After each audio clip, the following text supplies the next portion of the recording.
আমাদের ছেলে মেয়েদেরকে আমরা কি নসিহত করব, এত দিকে তাকানোর দরকার নেই। বাসায় যে সূরা লুকমান খুলবেন, 31তম সূরা, 12 নম্বর আয়াত থেকে 19 নম্বর আয়াত পর্যন্ত, এই 8টা আয়াত আল্লাহ যা বলেছেন আপনি আর ভাবি মিলে সন্তানদেরকে এটা শোনাবেন। Good enough. আর কিছু লাগে। সাইয়েদনা লুকমান আলাইহিস সালাম ওনার ছেলেকে কিছু অ্যাডভাইস করেছিলেন, উপদেশ। বাবা হিসেবে আমরা আমাদের ছেলে মেয়েদের অ্যাডভাইস করি না? তো উনি ওনার সন্তানকে অ্যাডভাইস করেছিলেন, আর এই অ্যাডভাইস গুলো আল্লাহ তাআলার এত ভালো লেগেছে যে আল্লাহ তাআলা কোরআনের মধ্যে সরাসরি তুলে ধরেছেন। তার মানে আল্লাহ তাআলা বুঝাতে চান আমরাও যেন আমাদের সন্তানদেরকে অ্যাডভাইস গুলো করি। এবং আপনি অবাক হবেন, আমরা যখন তাফসিরের ইন ডেপথ তাফসিরে যাব, ভিতরে ঢুকবো, আপনি অবাক হবেন যে 3000 বছর আগের সেই উপদেশমালা কিভাবে মডার্ন টাইমের সাথে এত প্রাসঙ্গিক হতে পারে। আজ থেকে প্রায় 3000 বছর আগের piece of advises, 3000 years back in the history। এত আগের উপদেশ, দেখবেন যে মনে হচ্ছে বর্তমান সময়ের জন্য এই উপদেশগুলো আল্লাহ ধরে ধরে কোরআনে তুলে ধরেছেন।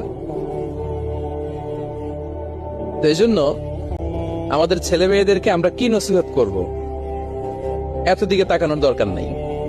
বাসায় যে সূরা লুকমান খুলবেন, 31তম সূরা, 12 নম্বর আয়াত থেকে 19 নম্বর আয়াত পর্যন্ত, এই 8টা আয়াত আল্লাহ যা বলেছেন আপনি আর ভাবি মিলে সন্তানদেরকে এটা শোনাবেন। Good enough. আর কিছু লাগে। প্রিয় ভাইরা, সন্তান আল্লাহর দেয়া অনেক বড় নেয়ামত। আল্লাহু আকবার। নেককার সন্তান আল্লাহর কাছে চাইতে হয়, চেয়ে নিতে হয়।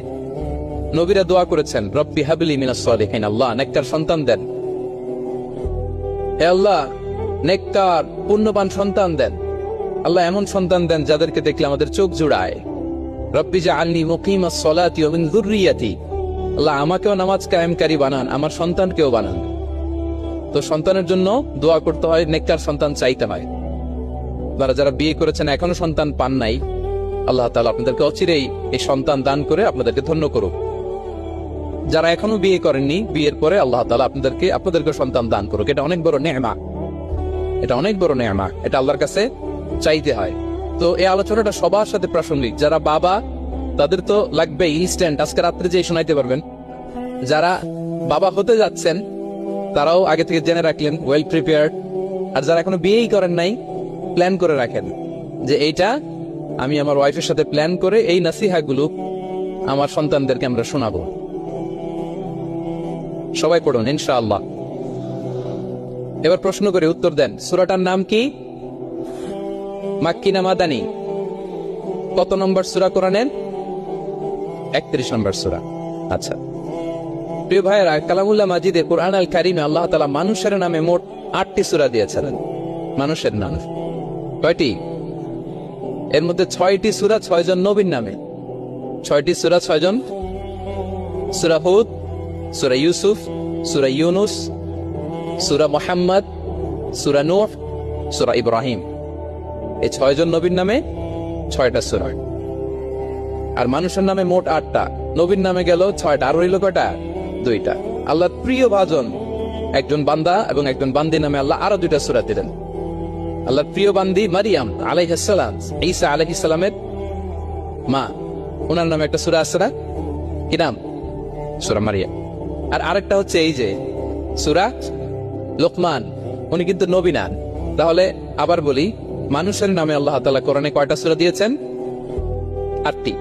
এর মধ্যে 6টা দিয়েছেন 6 জন নবীর নামে, আর বাকি 2টা আল্লাহর 2জন প্রিয় বান্দা বান্দির নামে। একটা সূরা মারিয়াম আর একটা সূরাতুল লুকমান।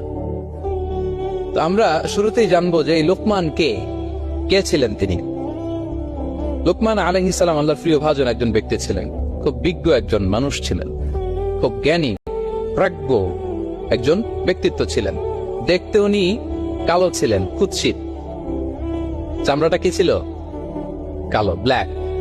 তার মানে ব্ল্যাক হইলেই কাউকে ছোট করা যাবে না। কাজী নজরুল বড় সুন্দর লিখেছেন, কালো আর ধলো বাহিরে কেবল, ভিতরে সবাই সমান রাঙ্গা। কেটে দিলে রক্তের রং, যে কালো রঙের তার রক্ত, যে ধবধবে সাদা তার রক্ত লাল। তাহলে ব্ল্যাক হইলেই কাউকে ছোট করা চলবে না।